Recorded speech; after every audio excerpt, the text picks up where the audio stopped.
So right now we have text in this one frame and it's overset, but what we'd like to do is thread that text from frame to frame on this page and really fill out all of the content. So I'll press Control-0 on Windows or Command-0 on the Mac so we can see all of the frames on the page and fit to window.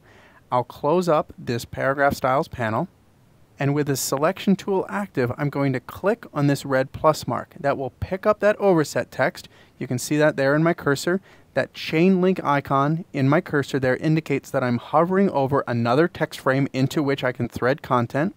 And the little bit of text there inside that preview thumbnail indicates the story that I'm threading. So I can click into that frame, and that threaded the text from this frame on the left to this frame on the right. Now if you look carefully, there's this blue line right here. That is a thread indicator. If you're not seeing that, go to the View menu and toggle the Show Hide Text Threads option. So I can turn that off, or I can turn that on. It's really up to you. Some folks like that, some people are annoyed by it, but you do have options. Now we can do this again. We can click the Out port, come over here, hover over another frame that we're going to link to, and click into that frame. On a normal document, I would do this as many times as required to get rid of the overset text situation. However, this could be a pretty tedious process. Clicking, clicking, clicking, not hard, but tedious. So here's what we're going to do. We're going to select all of this text, Control-A or Command-A on the Mac, and press the Delete key. Now we're going to grab our selection tool, and we see that we have 1, 2, 3 frames already threaded.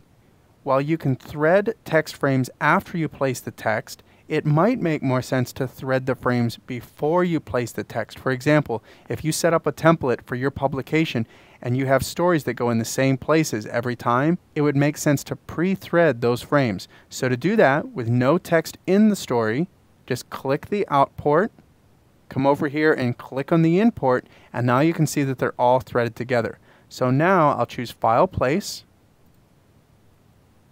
grab that sample text Word document inside Lesson 7 of Part 1 of our project files, click Open, and inside the Microsoft Word Import Options dialog, I'll reuse that normal to body copy style mapping preset and click OK.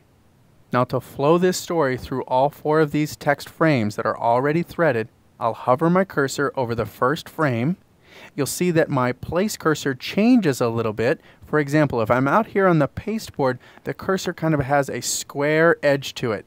Now if I hover over a frame, it looks like it has parentheses around it. It's just a subtle visual indicator that you are over a text frame that you're going to flow into. So with a single click, watch what happens. It fills up all of those text frames, saving us a lot of time and tedious steps. Now text threads in InDesign are very dynamic. For example, if I select this second frame, which is in the middle of the text thread, and press the Delete key, the frame goes away, but take a look.